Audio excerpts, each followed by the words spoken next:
Dahil po doon sa mga narinig natin. Oh. Habang pina-play ko to, i-komento nyo dyan kung dapat ma-impeach. Oh, game! Pa lang to, iinit pa to.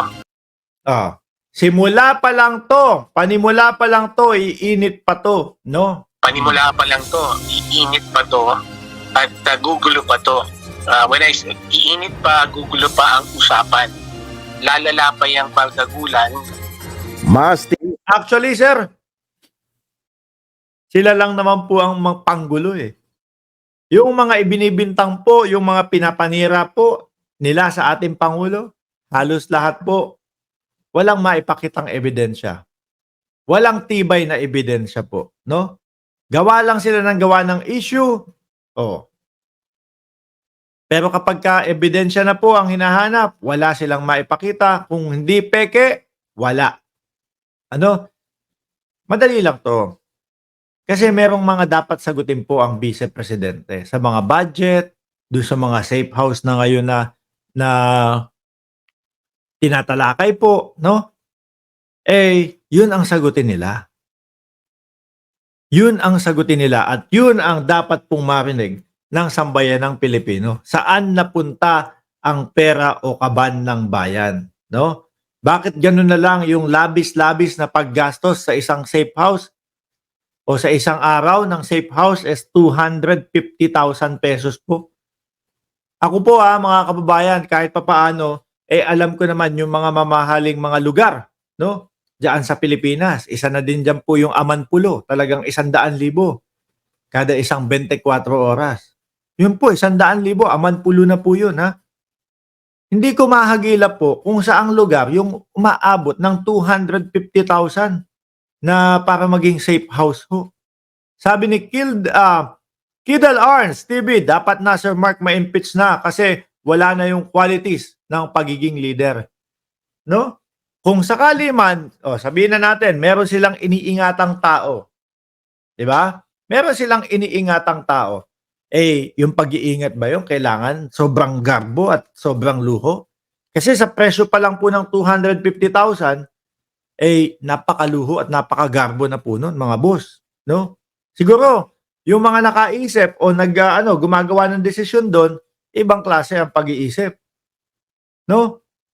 Madali naman po yan. Mag-rent nang sabihin mo na. Sabihin mo na, actually, 5,000 piso everyday para sa safe house. Malaki pa nga ho yun eh. Di ba? Tapos, tambakan nila ng security. Magkano yung mga pasweldo no? Sabihin mo ng 1,000 per day kada security. Lagyan mo ng 5 security, magkano na? Sabihin mo ng 10,000. Di ba? Ang layo ho sa 250,000. No? Ang nakikita ko ho doon sa 250,000, mas pinahalagahan ho yung luho. Di ba? Mas pinahalagahan yung luho kaysa doon sa seguridad. Sabihin na natin, sige, 10 security na. Kung sino man yung iniingatan para doon sa safe house na yun. 10 security, tapos nasa 5,000 per day. Actually, talagang malaki pa din po yan. Naabot pa din po ng 150,000 yan per month. Diba? Hindi. 250. Pero yung sasabi mong safe house pa lang, tapos iba pa yung security, baka umabot ng kalahating milyon yun per day. Di ba? Dapat nagkwenta. Dapat mas binigyan ng importansya yung talagang seguridad, hindi yung luho. Itindi pa ang bangayan ni na Pangulong Ferdinand Marcos Jr. at Vice President Sara Duterte. Ayon sa political analyst na sina Attorney Michael Henry Yusinco at Professor Dennis Coronacion, kahit hindi pa sumasagot si Pangulong Marcos sa pambabatikos ni VP Sara, asahan pa ang patuloy na hindi pagkakaunawaan ng dalawang kampo. Tayong mga nanonood, tayong mga Ayan, mas iinit pa po yan kahit, alam nyo, siguro nakikita ko dyan, kahit na hindi sumagot ang ating presidente, tutuloy-tuloy pa din yung pagbanat nila sa ating presidente. Ganyan naman po yung mga yan, no? Kahit hindi sumagot ang ating presidente, sige, tutuloy-tuloy namin hanggang makuha namin ang posisyon, hanggang sa kami ulit ang nakaupo sa pagiging presidente. O ano daw tayong mga manonood daw ho, sabi ni Sir? Sa paligid, we should expect the political discourse to be more heated, more intense, and I would say dirtier. Tingin ko hindi na po kahit kailan na magkakasate o magkakaroon ng maayos muli nila yung relasyon nila. Unless of course, there will come a time na yung interest nila ay magiging pareho na naman pagdating sa politika. Naniniwala si Atty. Yusinko na malaki ang posibilidad na bahagi ng political strategy ni VP Sara ang kanyang pagpuna sa Marcos administration. This is Political strategy. Mukhang jologs nung nag-i-strategy ng politika niya, no? Bumabagsak at lumulubog siya eh. Eto nga at nakokomentohan pa siya ng psychopath. Oh. This is part of a bigger or broader political strategies. Aba, parang mali ang estratehiya nila. Lalo silang nalulubog. part of a bigger or broader political strategy that is also connected to the elections in next year, no? So, yan talagang taktika nila, no? They will do something outrageous like the press con so that it will generate political discussion, political debates. Sa Kaso iba ho talaga yung nangyayari at iba yung nagiging resulta nung kanilang press con na yun, mga kababayan. Lalo po silang nalulubog. Sabi nung ni Sir Rego Adventure, sa 2025, swerte pa kung makapasok si Bongo. Si Bongo, yung tumatanggi na meron daw reward system. Pero nung binalikan yung 2019 na interview sa kanya, 500,000 buhay. 1 million patay. 2 million ng laban. O yung mga ganyan ho, mga kababayan, yan po yung makakapagpalaglag at yan po yung mga ang guguho po, no? Nung kanilang mga ambisyon na makabalik sa Senado. Bila naman ito para sa dalawang analyst, hindi na dapat tinatalakay pa sa publiko o sa isang press conference ang mga pagpuna sa kasalukuyang administrasyon. Ayon kay Atty. Yusinko, kung may ebidensya ng irregularidad, maaaring isampa naman sa ombudsman o sa Kamara. Wala nga. Paano aabot ng ombudsman yan? Di ho ba? Paano aabot ng ombudsman? Yung kanilang mga puro bintang po at puro paninira sa ating Pangulo, wala naman pong katibayan. Kaya, doon na lang sa press conference para marinig ng mamamayang Pilipino at madismaya kay Pangulong Bongbong Marcos. Kaso hindi nga po ganun ang kinalabasan.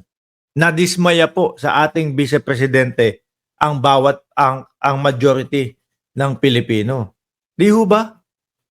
Mali. Kaya kung sasabihin mga kababayan na political strategy nila ito, kailangan yata si Santihen, no?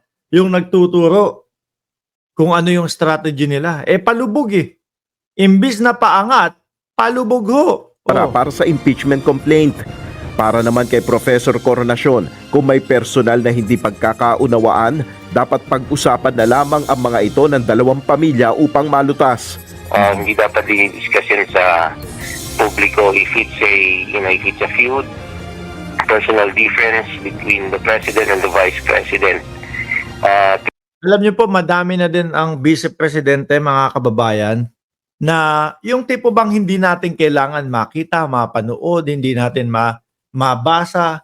Madami na din po silang mga naging pahayag na hindi naman dapat umaabot na sa atin, no? Isa na diyan yung galit siya kay Romel Marbil, no? Yung pagliham niya, tapos ang sinusulatan niya Chief of Police ng PNP. Tawag niya lang doon sa liham, Romel. So, yung mga tipong ganun no? Kailangan isang vice presidente, naku, sasabihin na naman iba. Ikaw na lang ang mag-vice presidente, Mark. Sasabihin na naman nung iba no? Magaling ka pa sa BP Hindi po. Napakasimpleng paliwanag lang po niyan at simple lang po, mga kababayan, no? Na kumbaga paano ka makiharap sa mamamayang Pilipino? Di ba? Dapat may class. Pangalawa ka Pangalawa ka sa pinakamataas na posisyon sa Pilipinas. Tapos maririnig namin panay po ano lang, maritesan lang. May pugutan pa ng ulo. Meron pang kulaman pa. Di ho ba? Dapat, presidente, vice-presidente, mga senador, congressman, sila yung maging pamantayan nating lahat. Ano po? Lalo na vice-presidente at presidente. Alam niyo po, pag kumalat yan sa labas ng bansa, ay nako, mapagtatawa na naman po tayo. VP ng Pilipinas, nagpatawag ng press conference. Ano ang diniscuss? Nagmarites. Kalain niyo po yun. Tinawag ang atensyon ng bawat Pilipino na meron siyang press conference sa kadahilan ng magmamarites. Biruin niyo po yun, mga bossing. Di ho ba?